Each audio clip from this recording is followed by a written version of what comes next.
దేవుని నామానికి మహిమ చేరవచ్చు. మీ అందరికీ ప్రభునామం పేరిటి వందనాలు. ఈ దిన వర్తమానంలోకి వెళ్దాము. సామెతల గ్రంథము 10వ అధ్యాయము. సామెతల గ్రంథము 10వ అధ్యాయము 12వ వచనం నేను చదువుతున్నా.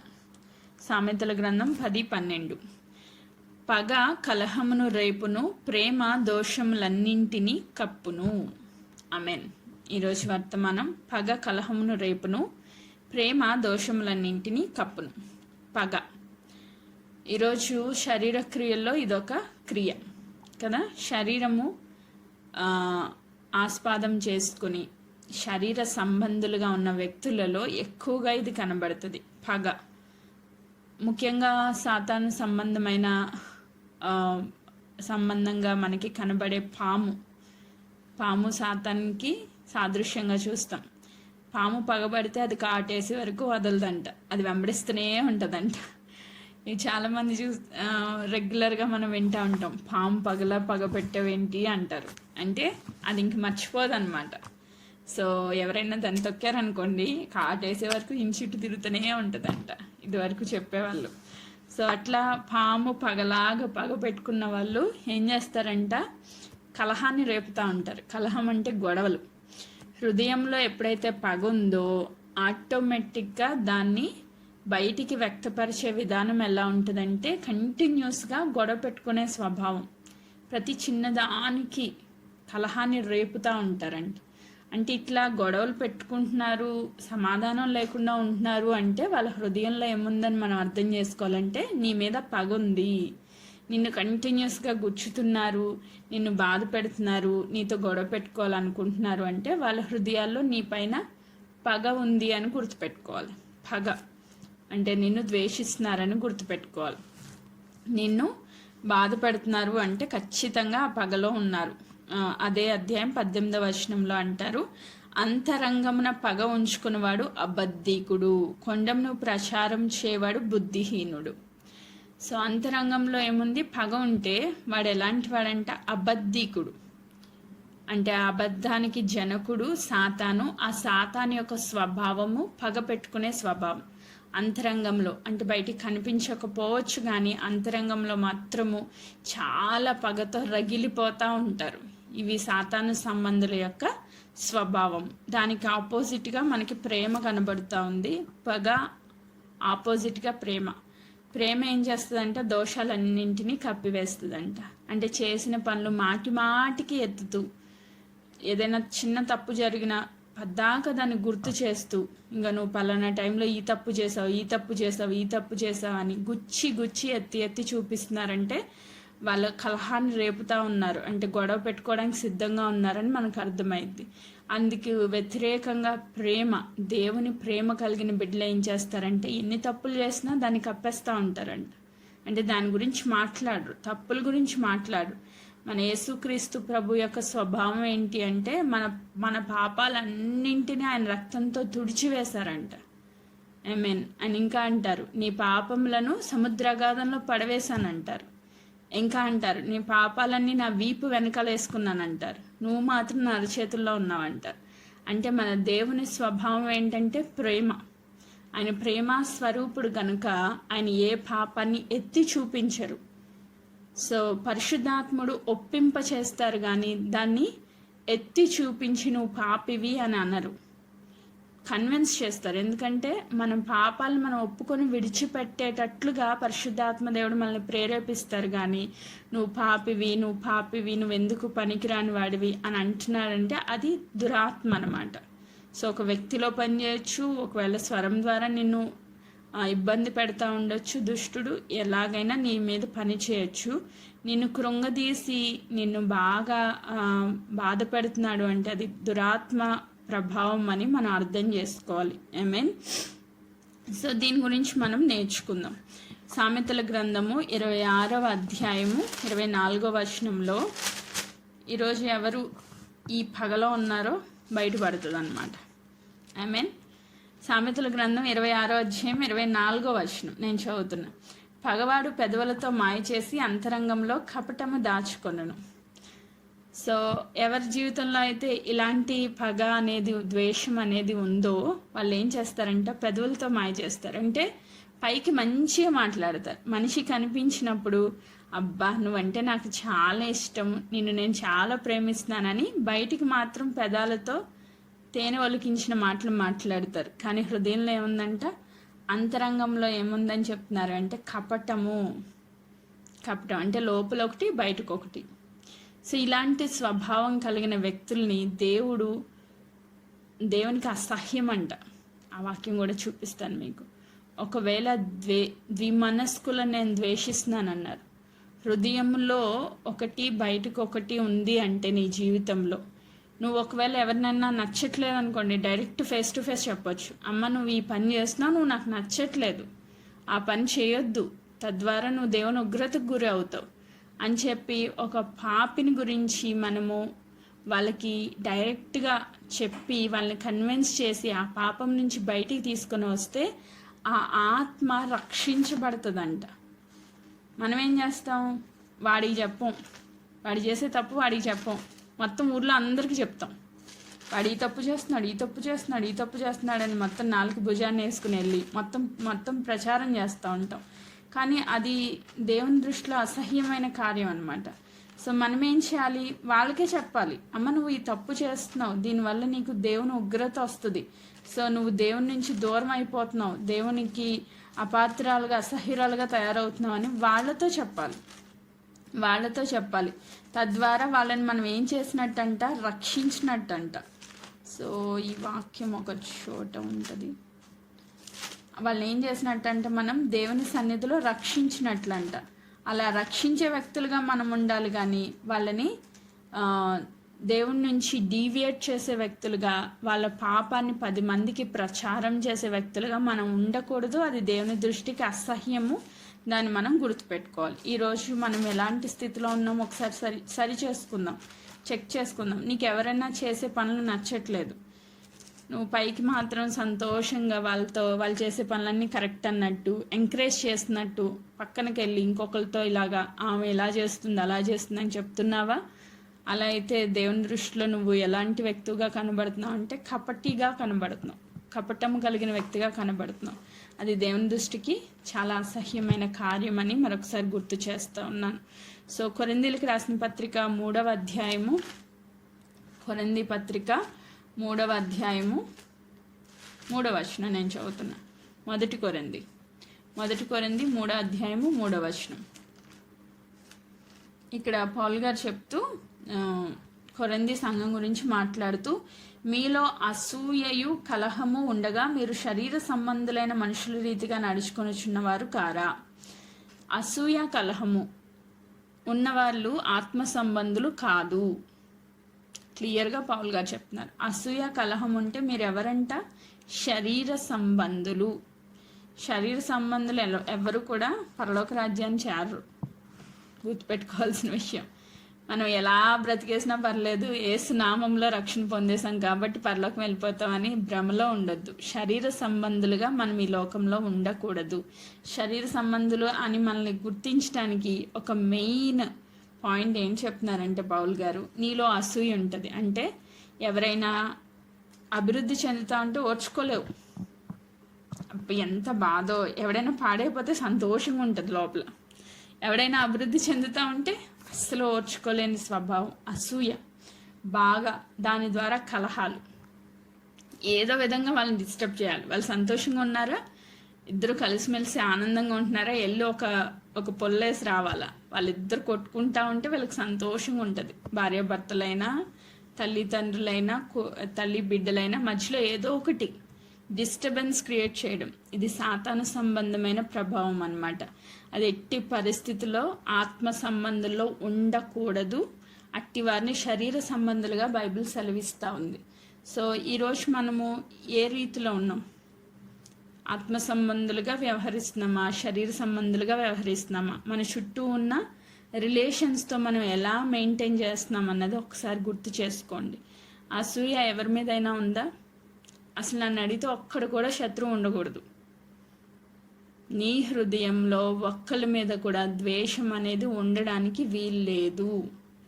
నువ్వు అందరినీ క్షమించాలి, అందరినీ విడుదల చేయాలి. నువ్వు పగ పెంచుకుని వాళ్ళు ఇలా చేశారు, అలా చేశారు, నన్ను మోసం చేశారు, నన్ను చాలా బాధ పెట్టారు, టైం వచ్చినప్పుడు వీళ్ళ సంగతి తేలుస్తానని నువ్వు అనుకుంటున్నావు అంటే ఖచ్చితంగా నీ హృదయంలో వాళ్ళ మీద ఆయాసం ఉన్నట్టు, నువ్వు ఆత్మ సంబంధివి కాదు. నువ్వు ఎవ్వరి మీద ఆయాసం పెట్టుకోవడానికి వీల్లేదు. నువ్వు అందరినీ క్షమించు, ప్రేమించు. ప్రభువా, యేసుక్రీస్తు ప్రభు కూడా మొదటి మాటలో కదా అదే చెప్తారు సిలువ మీద, తండ్రి వీరు ఏం చేస్తున్నారో వీళ్ళకి అర్థం కావట్లా, వీళ్ళు సృష్టికర్తను చంపేస్తున్నారు, బాధ పెడుతున్నారు, గాయపరుస్తున్నారు, ఇది తప్పు అని వాళ్ళకి తెలియట్లేదు. ఈరోజు నీ చుట్టూ ఉన్న ప్రజలు కూడా నిన్ను బాధపడుతున్నారు, వాళ్ళకి తెలియట్లా నువ్వు దేవుని బిడ్డవి, నిన్ను ముడితే నా కనుగుడ్ని ముట్టిన వారితో సమానమని దేవుడు చెప్తున్నారు. అది వాళ్ళకి తెలియక నిన్ను బాధపడుతున్నారు. కాబట్టి నువ్వేం చేయాలా? యేసుక్రీస్తు ప్రభు ప్రేమలో వేరుపారిన బిడ్డగా పరిశుద్ధాత్మ ప్రేమ నీలో ఉంటే వారిని నువ్వు క్షమించాలి. సో ఈరోజు అట్టి స్థితిలో లేకుండా ఒకవేళ అసూయ, జగడాలు, కోపాలు, కలహాలు ఇలాంటివి నీలో ఉంటే నువ్వెవరు అంట? శరీర సంబంధివని దేవుని వాక్యం సెలవిస్తుంది. ఇంకొక మాట చదువుకుందాం. జకర్యా గ్రంథము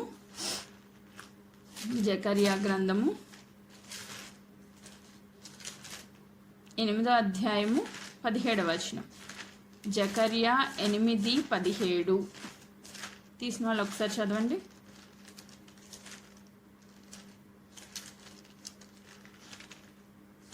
ఎవరు తీయలేదా? తను నేనే చదువుతున్నా. తన పొరుగు వారి మీద ఎవడు చదవండి. తన పొరుగు వారి మీద ఎవడు దుర్యోచన యోచింపకూడదు, అబద్ధ ప్రమాణం చేయ ఇష్టపడకూడదు, ఇవన్నీ నాకు అసహ్యములు. ఇదే యెహోవా వాక్కు. ఆమేన్. తన పొరుగు వాని మీద ఎవడును దురాలోచన యోచింపకూడదు. పొరుగు వాని మీద అంటే నీ పక్కనున్న ఎవ్వరి మీద నువ్వు ఏం చేయకూడదంట? చెడ్డ ఆలోచన కూడా రానివ్వకూడదు.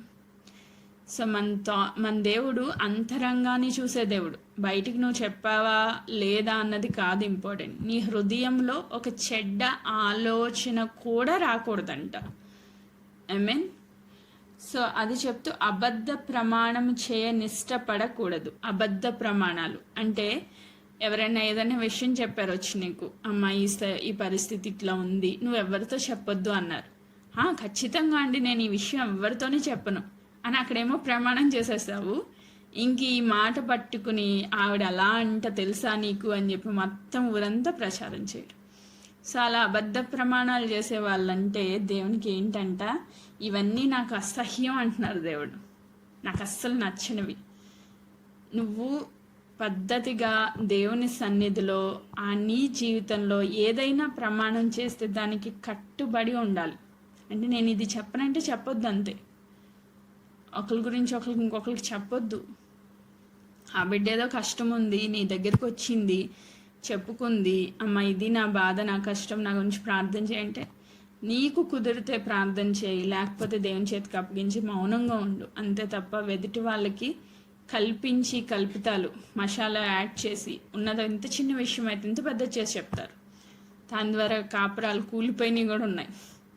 చాలా దారుణమైన పరిస్థితులు కూడా చోటు చేసుకుంటాయి. కాబట్టి ఈరోజు నీ పొరుగు వాని మీద దురాలోచనలు యోచించకూడదు, అలాగే అబద్ధ ప్రమాణాలు ఇష్టపడకూడదు. ఇవన్నీ దేవునికి అసహ్యములు. ఇదే యెహోవా వాక్కు. ఆమేన్. దేవుని ప్రేమిస్తే ఆయన వాక్యాన్ని మనము ఆచరిస్తాం. కాబట్టి మనం ఏం చేయాలంట? మంచి ఆలోచనలు పెట్టుకోవాలి. హృదయం అంతా దేవుని ప్రేమతో నింపబడినప్పుడు ఎదుటి వాళ్ళని ప్రేమిస్తాం. ఎందుకంటే ఆ వ్యక్తి కూడా దేవుని స్వరూపమందు సృష్టించబడిన వాడే గనుక వాడు ఒకవేళ పాపంలో ఉంటే క్షమించు ప్రభు అని వాని గురించి మనం ప్రార్థన చేసి వాళ్ళు మనము క్షమించే వ్యక్తులుగా ఉండాలని దేవుని వాక్యం సెలవిస్తుంది. ఇంకొక మాట చదువుతున్నాను. సామెతల గ్రంథం 15వ అధ్యాయము 17వ వచనం నేను చదువుతున్నా. పగవాని ఇంట కొవ్విన ఎద్దు మాంసం తినుట కంటే ప్రేమ గల చోట ఆకుకూరల భోజనం తింట మేలు. ఆమేన్. సామెతల గ్రంథము 15వ అధ్యాయము 17వ వచనం. సో ఎక్కడంట? పగవాడి ఇంట. అంటే నీవు నచ్చట్లేదు వాళ్ళకి, వాళ్ళ దగ్గరికి వెళ్ళి మంచిగా మాంసం పెడతా ఉంటే తింటా ఉన్నావు అనుకోండి, వాళ్ళు కూర్చుని చూస్తూ ఉంటారు ఇది ఎలా తినేస్తుందో వచ్చి. అంటే వాళ్ళ హృదయంలో నీ మీద ఆయాసం ఉంది, వాళ్ళు నిన్ను తిట్టుకుంటా పెడుతున్నారు.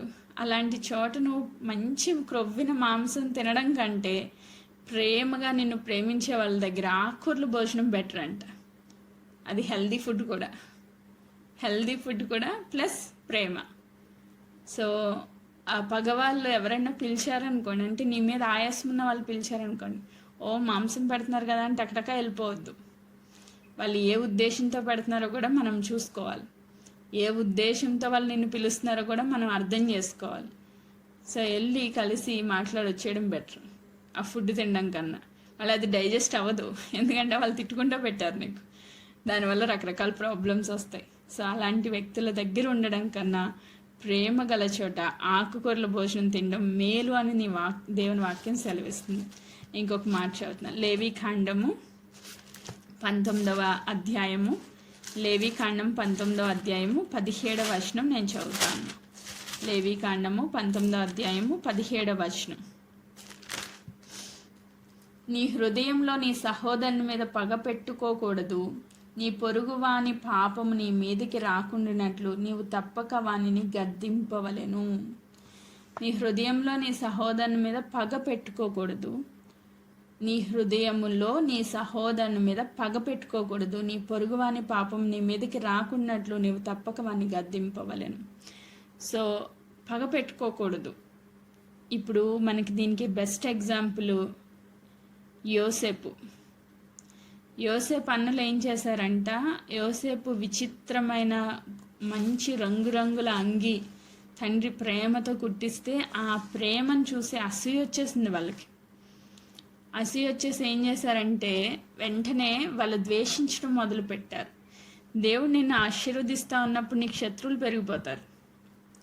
100% దేవుని ప్రేమ అత్యధికంగా నువ్వు పొందుకుంటున్నావు అంటే నిన్ను చూసి అసూయపడేవాళ్ళు, అసూయ పడేవాళ్ళు చాలామంది ఉంటారు. సో అలా అసూయలో ఉన్న వ్యక్తుల మధ్యలో నువ్వు ఉన్నప్పుడు ఎలా ఉండాలంటే యోసేపులా ఉండాలి. వాళ్ళు పగ పెట్టుకున్నారు, ఆయన్ని తీసుకెళ్లారు, గుంటలో వేశారు, చంపేద్దాం అనుకున్నారు, అమ్మేశారు.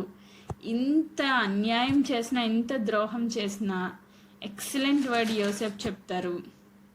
చాలా బెస్ట్ ఎగ్జాంపుల్ ఇది. ఒకవేళ నీకు అసూయ పరులు నీ చుట్టూ ఉంటే నేను ఏం చేయాలండి అని నువ్వు అడిగితే ఆదికాండము 50వ అధ్యాయము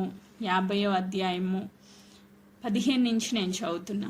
యోసేపు సహోదరులు తమ తండ్రి మృతి పొందుట చూచి ఒకవేళ యోసేపు మన యందు పగబట్టి మనమతనికి చేసిన కీడంతటి చెప్పున మనకు నిశ్చయంగా కీడు జరిగించుననుకొని యోసేపునకు ఇలాగు వర్తమానం పంపిరి.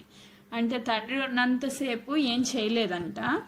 తండ్రి ఉన్నంతసేపు మంచిగా చూసుకున్నాడంటే యోసేపు. అప్పుడు తండ్రి చనిపోయారు. సో యాకోబు చనిపోయారు. చనిపోయినప్పుడు ఏం చేస్తాడు, ఇప్పుడు తండ్రి లేడు కదా, ఆయన తండ్రి లేడు కాబట్టి ఖచ్చితంగా మన మీద ఏం చేస్తాడు, పగ తీర్చుకుంటాడేమో అని భయపడి వాళ్ళ వర్తమానం అంటే ఒక మెసేజ్ పంపించారంట. ఏమని చెప్తున్నారు 17వ వచనం, నీ తండ్రి చావక మునుపు ఆజ్ఞాపించినదేమనగా మీరు యోసేపుతో నీ సహోదరులు నీకు కీడు చేసిరి గనుక దయచేసి వారి అపరాధమును వారి పాపమును క్షమించమని అతనితో చెప్పుడనెను. కాబట్టి దయచేసి నీ తండ్రి దేవుని దాసుల ఆ అపరాధమును క్షమించుమనిరి. అప్పుడు యోసేపు ఇలాగ మాట్లాడుచుండగా అతడు ఏడ్చాడంట. అంటే నిజంగా పగ తీర్చుకోవాలి అనుకుంటే ఆయన ఎప్పుడో చేసేవాడు కదా. తండ్రి ఉన్నప్పుడు ఒకలాగా, తండ్రి లేనప్పుడు ఒకలాగా చేసే స్వభావము యోసేపుది కాదు. మనము చేస్తాం ఇలాగ, మనుషులు ఉన్నప్పుడు ఒకలాగా, మనుషులు లేనప్పుడు ఒకలాగా. సో మన స్వభావాలు అలా ఉంటాయి. కానీ యోసేపు ఆత్మ సంబంధి కాబట్టి సో ఆయన యాటిట్యూడ్ ఎలా ఉంది అన్నది ఇక్కడ మనకు తెలుస్తుంది. 18వ వచనం, మరియు అతని సహోదరులు పోయి అతని ఎదుట సాగిలపడి ఇదిగో మేము నీ దాసులమని చెప్పగా యోసేపు భయపడకుడి, నేను దేవుని స్థానమందున్నానా, మీరు నాకు కీడు చేయనుద్దేశించిదిరి గాని నేటి దినమున జరుగుచున్నట్లు అనగా బహు ప్రజలు బ్రతికించినట్లుగా అది మేలుకే దేవుడు ఉద్దేశించెను, కాబట్టి భయపడకుడి, నేను మిమ్మును మీ పిల్లలను పోషించదనని చెప్పి వారిని ఆదరించి వారితో ప్రీతిగా మాట్లాడాను. సో అన్యాయం చేసిన వాళ్ళని ఏం చేశాడంట? క్షమించాడంట. అన్యాయం చేసిన వాళ్ళని ఏం చేశాడు? పగ పెట్టుకోలేదంట. అన్యాయం చేసిన వాళ్ళకి మేలు చేశాడంట. కీడు చేసిన వాళ్ళకి మేలు చేయడం ఎవరి స్వభావం అంటే ఆత్మ సంబంధుల స్వభావం. ఆత్మ సంబంధుల స్వభావం. సో ఆయన చెప్తున్నారు, దేవుడే ఇలా జరిగించారు అంతే తప్ప మీ తప్పేం లేదు. మీరు అలా అమ్మివేయకపోతే నేను ఐగుప్తికి వచ్చేవాడినే కాదు. నన్ను ఈ ప్రధానిగా దేవుడు చేసి ఉండకపోతే మిమ్మల్ని ఇప్పుడు పోషించే ఆ దర్శనము ఏదైతే దేవుడు కలిచ్చారో దాని నెరవేర్పు నేను చూసేవాడిని కాదు. ఇదంతా నా మేలుకే జరిగింది. అంతా నా మేలుకే, అంతా నా మంచికి. ఒకళ్ళు నిన్ను ద్వేషిస్తున్నారన్నా కూడా నీ మేలు కొరకే. ఆమేన్. ఒకళ్ళు నిన్ను పగ పెట్టుకున్నారు నీ మీద అన్నా కూడా మేలు కొరకే. అది కూడా దేవుని చిత్తం నెరవేర్పులో ఒక భాగము అని మనం గుర్తించాలి. ఏమని గుర్తించాలి? అది కూడా దేవుని చిత్తంలో నెరవేర్పులో ఒక భాగం అంట. ఆమేన్. Praise God. ఈరోజు మనం ఏమనుకుంటామంటే ఎవడన్నా కోపం పెట్టుకుంటే ఇదిగో దేవుడే వాడిని అనుమతించారు, దేవుడు ఎందుకు ఇలా చేస్తున్నారని మళ్ళీ దేవుని మీద దూషిస్తూ ఉంటాం. అలా కాదు. కఠిన పనులు, వెట్టి పనులు ఎక్కువైపోయినాయండి ఇశ్రాయేలు ప్రజలకి. ఎందుకు ఎక్కువైపోయినాయి? విడుదల సమీపించింది కాబట్టి కఠినత్వం ఎక్కువైపోయింది అక్కడ. సో ఒక్కొక్కసారి మన జీవితంలో శ్రమలు కూడా దేవుని చిత్తానుసారంగానే అనుమతించబడతాయి. అది మనం గుర్తించాలి. ఆత్మ సంబంధులుగా మనం గుర్తించాలి. యోసేపు గుర్తించారంట. వాళ్ళని ఏం చెప్తున్నారు? మీరు భయపడొద్దు, మిమ్మల్ని నేను పోషిస్తాను, మిమ్మల్ని నేను ఆదరిస్తాను అని ప్రీతిగా ప్రేమగా మాట్లాడారంట. ఒక శత్రువుని క్షమించడమే కాదు, వాళ్ళని ప్రేమించడం కూడా చాలా ఇంపార్టెంట్. క్షమించేశానండి, నా హృదయంలో ఏ ఆయాసం లేదు, చాలా ఇంతవరకు, వాడికి ఇది చేయడమే గొప్ప. ప్రేమించడం అసలు నా వల్ల కాదు అంటారు చాలామంది. ప్రేమించాలి, క్షమించడమే కాదు ప్రేమించడం కూడా నేర్చుకోవాలి. ప్రీతిగా మాట్లాడడం. వాళ్ళతో లోపల క్షమించాను అనుకుంటాం, వాళ్ళు ఎదురుపడినప్పుడు మాత్రం మొహం మారిపోద్ది, కోపం వచ్చేస్తుంది, ఆటోమేటిక్గా వర్డ్స్ చేంజ్ అయిపోతాయి. అంటే ఇంకా అంతరంగంలో ఎక్కడో నీ హృదయంలో వాళ్ళ మీద ఆయాసం ఉంది. వాళ్ళని చూసినప్పుడు నీకు కోపం వస్తుందా, ప్రేమగా మాట్లాడగలుగుతున్నావా చెక్ చేసుకుంటే నీలో ఏముందో, నువ్వు ఆత్మ సంబంధివా శరీర సంబంధివా క్లియర్ కట్ అర్థమైపోద్ది. యోసేపు ఏడ్చాడంట వాళ్ళు అలా చెప్తుంటే. భలే దొరికారు, వీళ్ళ సంగతి ఏంటో చూద్దామని అనుకోలేదు యోసేపు.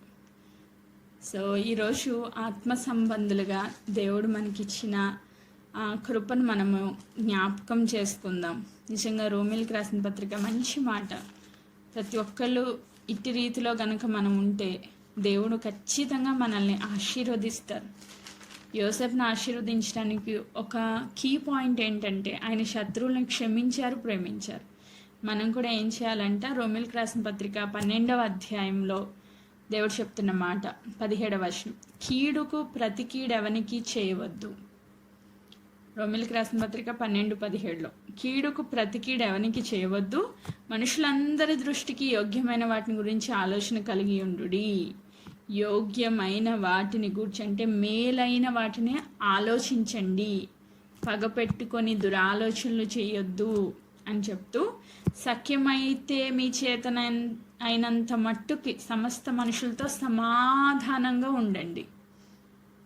ఎక్కడ అసమాధానం రానివ్వద్దు. అలాగే 19వ వచనం, ఇది చాలా ఇంపార్టెంట్. ప్రియులారా, మీకు మీరే పగ తీర్చుకొనక దేవుని ఉగ్రతకు చోటీయుడి. పగ తీర్చుట నా పని, నేనే ప్రతిఫలం ఇత్తునని ప్రభు చెప్పుచున్నాడని వ్రాయబడి ఉన్నది. సో పగ తీర్చుకోవడం మీ పని కాదు, నా పని. దేవుడు పగ తీర్చుకుంటారు, నువ్వెవరు పగ తీర్చుకోవడానికి? దేవుడి పని అది. దేవుని పనిలో నేనుంటానని చెప్పి నేనే పగ తీర్చుకుంటానని మొదలు పెడితే దేవుడు నిన్ను మొద్దుతారనమాట. సో నువ్వు యుద్ధం చేస్తే దేవుడు సైలెంట్ అయిపోతారు. మనం యుద్ధం చేస్తే ఏముంటుంది? ఓ 2 మాటలు అంటాం, ఓ 10 మందితో చెప్తాం, అయిపోయింది అక్కడితో కథ. కానీ దేవుడు యుద్ధం చేస్తే డిఫరెంట్గా ఉంటుంది. సో కాబట్టి మనం ఏం చేయాలంట? పగ తీర్చుకుంటూ దేవుడి పని కాబట్టి దేవుని చేతికి అప్పగించేయాలి. మనమేం చేయాలి? 20వ వచనం, నీ శత్రువు ఆకలి కొంటే అతనికి భోజనం పెట్టుము, దప్పిక కొంటే దాహమునకిమ్ము, ఇలాగు చేయటం వలన అతని తల మీద నిప్పులు కుప్పగా పోయేదువు. కీడు వలన జయింపబడక మేలు చేత కీడును జయించుము. ఇది చాలా చాలా చాలా ముఖ్యమైన మాట. మనం ఏం చేయాలంటే దేవుడి పని కదా, దేవునికి అప్పగించేసాను కాబట్టి నేను ఏమి చేయను, నేను అసలు ఏ క్రియ చేయను అని చెప్పి కామ్గా కూర్చోవడం కాదు. ఆ శత్రువు ఒకవేళ ఆకలితో నీ దగ్గరికి వస్తే భోజనం పెట్టాలంట, వాళ్ళకి దాహం ఉంటే ఆ దప్పిక తీర్చాలంట, అలాగ చేసి వాళ్ళ తల మీద నిప్పులు కుప్పగా పోయొచ్చంట. అంటే మేలు చేత కీడుని జయించాలి. నీ ప్రేమతో ఆ వ్యక్తి కరిగిపోవాలి. మీన్ నీ ప్రేమతో ఆ వ్యక్తి యొక్క యాటిట్యూడ్ మారిపోవాలి. తద్వారా ఒక ఆత్మ దేవుని సన్నిధిలోనికి, పరలోక రాజ్యంలోనికి చేర్చబడాలి. అప్పుడు దేవుడు నీకు ప్రతిఫలం ఇస్తారు. వాళ్ళే ఇప్పుడు ఆ యోసేపు అన్నలో పరిస్థితి చూడండి, ఎంత సిగ్గుతో తల దించుకున్నారో. దేవుడు యోసేపుని హెచ్చించి వాళ్ళు చేసిన అపకారానికి ఉపకారం చేసే స్థితిలో యోసేపు నిలవబెట్టారు దేవుడు. నిన్ను కూడా దేవుడు హెచ్చిస్తారు. ఎప్పుడు నువ్వు పగ పెట్టుకోలేనప్పుడు, నువ్వు క్షమించినప్పుడు, నువ్వు ప్రేమించే స్వభావం కలిగి ఉన్నప్పుడు దేవుడు శత్రువు ఎదుట నీకు భోజనం సిద్ధపరుస్తారు. వాళ్ళ హృదయాల్లో నువ్వు అభివృద్ధి పొందుతా ఉంటే ఇంకా చచ్చిపోతారు వాళ్ళు. ఏంటి ఇంత కృంగుదలలోనికి తీసుకుని వెళ్దా ఉన్నా, ఈ వ్యక్తి ఎందుకు కృంగట్లేదు, ఇంకా ఇంకా ఇంకా అభివృద్ధి చెందుతుంది.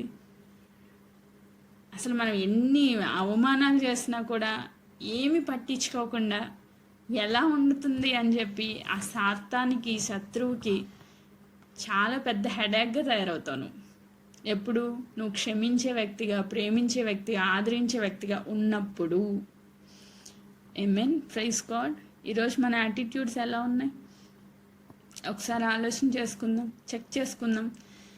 పగ కలహాన్ని రేపుతుందంట. నేను హాఫ్ పార్టే చెప్పాను ఈరోజు. ప్రేమ దోషాలను కప్పుతుందన్న పాట అవ్వలే మనకి ఇంకా. అది రేపు చూద్దాం. దానిలోకి వెళ్ళలేదు, ఇంకా ఎంటర్ అవ్వలేదు, టైం సరిపోవట్లేదు. కాబట్టి ఇక్కడితో నేను ముగిస్తున్నాను. పగ కలహాన్ని రేపుతుంది. నీ హృదయంలో పగ ఉందా ఉంటే ఈరోజు దాన్ని విడిచిపెట్టి యోసేపులాగా ప్రేమగల హృదయం కలిగి అందరినీ క్షమించి ఆదరించి శత్రువుకి భోజనం పెట్టే స్థితిలోనికి నీ ఆత్మీయ స్థితి ఎదగాలి. ఆమేన్. అట్టి కృపను మనందరికీ దేవుడు అనుగ్రహించునుగాక, ఆత్మ సంబంధులుగా దీవించునుగాక. ఆమేన్.